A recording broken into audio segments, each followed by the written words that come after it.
you want someone, I think, in a relationship that you can spar with. And it's partly because you have hard problems to solve. And if the person that you're with isn't willing to put forward their opinion, then you only have half the cognitive power that you would otherwise have. And hopefully you find someone who's interestingly different from you, like not so different that you can't communicate, and you have to be careful of that, but interestingly different, and then hopefully they have the ability and the will to express their opinion, and then it's, then your interest stays heightened, and there has to be that tension in a relationship. People think, well, I want to get along perfectly with my partner. It's like, no, you probably don't. You just get bored, and then you go looking for trouble. And so you want a little bit of trouble in the relationship, and a little bit of mystery, and a little bit of combativeness, and the ability to exchange opinions forthrightly. And I trust her, which is a huge element. I mean, when we finally did decide to get together permanently, we were both in our later 20s. And, one of the things that I had learned by that point and insisted to her about was that we had to tell each other the truth. And she took to that wholeheartedly, and for better and for worse, because truths can be harsh. Does that include, does this outfit make me look fat? Yeah, well, the truthful answer to that is I don't answer questions that are likely to get me in trouble. Yeah, so... I have a son who will answer honestly, and it's infuriating, but then I realized if you want the truth, talk to Tamara. I'll tell you. Well, that's the thing, it's useful to know. The truth is empowering. Truth tellers are charismatic, and actually both my sons are brutally honest, which is disconcerting. Yeah. But I can see that it's made them very formidable, and because of it, people trust them and the friendships, and just it gives them and you've written a lot about this. Well, if I tell my wife that she looks good in an outfit, she knows that I mean it. Yeah. And so there's some utility in that. And then if you're silent and say, I don't answer questions, that she goes and changes it. Well, sometimes, she'll say, do you like this? And I'll tell her that I don't. And that doesn't necessarily make her happy in the moment. Right. But if I do say I like it, she knows that I mean it.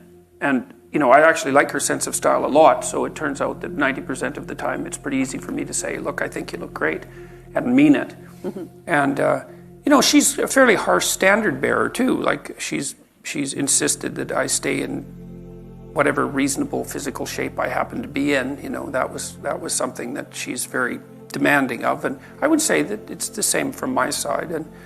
And we've been good at negotiating, which is, what do you want from a partner fundamentally? What do you want and need? I mean, the first thing is that, well, hopefully, like I said, you're blessed with the fact that you find each other attractive. And I think it's very difficult for the relationship to begin or proceed or sustain itself without that. But having that, then what do you want? Well, you want someone that you can trust. You want someone that you can build a view of the future with. And you want someone that you can negotiate with. And that's very hard to negotiate with people because they have to tell you what they think. They have to know what they want or figure it out. They have to tell you what they want. They have to be satisfied when they get what they want, which is also a very difficult thing to manage. And you have to continually update that because your life goes through different stages. And your attraction wanes, as we all know at our stage of life, not fatally necessarily. Speak for yourself.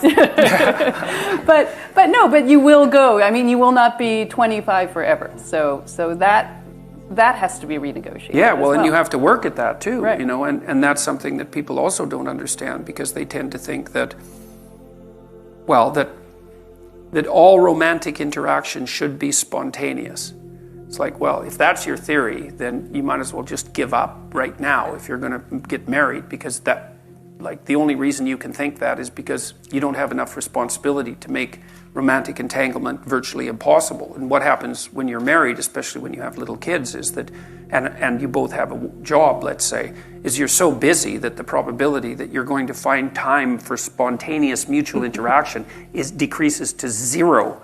And so if that's what you're hoping for, then you're never going to have it. And so what you have to do is you have to make time for each other. And, if you're dating, when you're establishing a relationship, well, you put some effort into it. You decide that you're going to go out for dinner and you dress up to some degree, and you try to present yourself to each other in some halfway mutually acceptable manner, and you hope that there's going to be a positive consequence of that you're going to find each other attractive.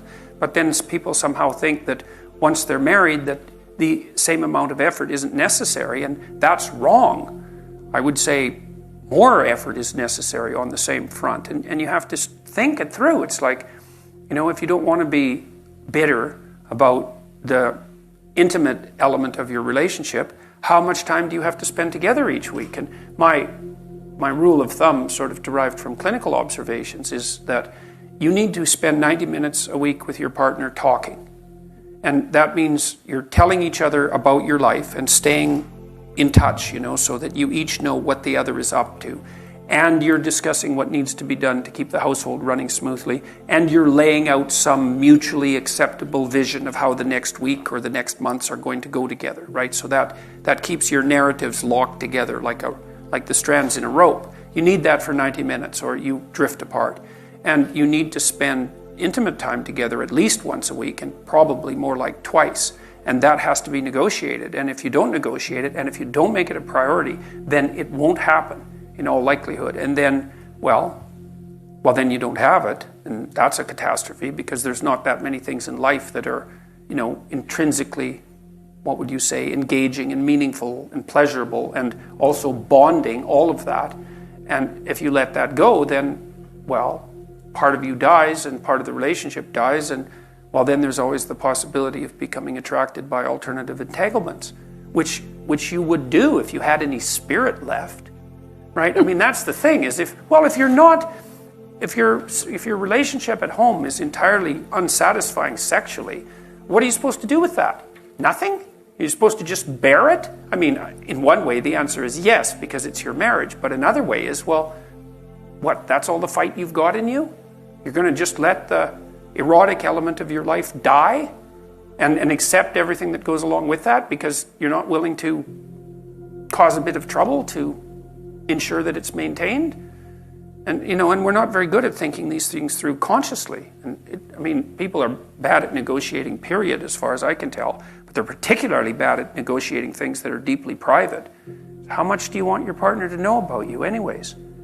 It takes a lot of trust to have a real conversation about what you need and want.